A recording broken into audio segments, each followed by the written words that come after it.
Much of our mental time can be spent reworking the past or worrying about the future. It's hard to remember to enjoy the here and now.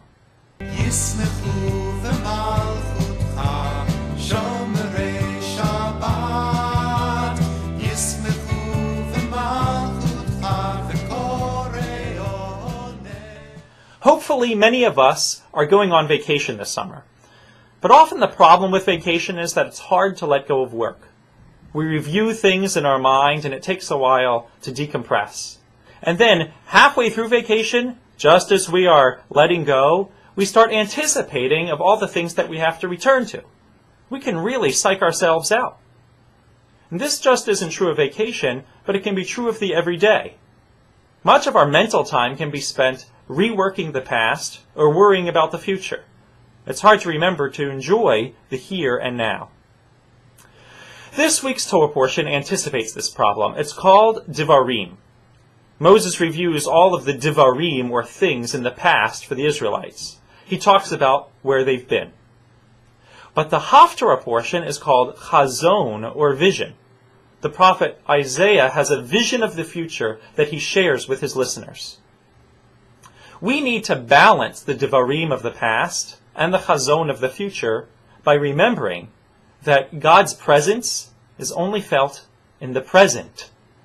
God is in the here and now, not in what used to be or what might be.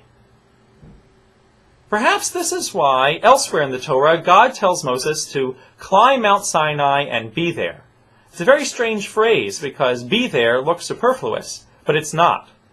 God doesn't just want Moses to physically get to the top of the mountain.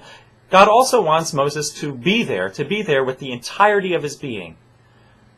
Rabbi Nachman of Bratslav taught something similar when he said that if you're sitting in a chair and your mind is elsewhere, your chair is empty.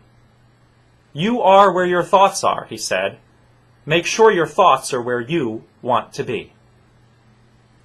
I think this lesson is also taught to us by children. If your family is anything like mine, getting the kids out of the house in the morning and to school on time can be a real challenge. Getting teeth brushed and shoes on means pulling them away from whatever they're looking at and getting them out the door.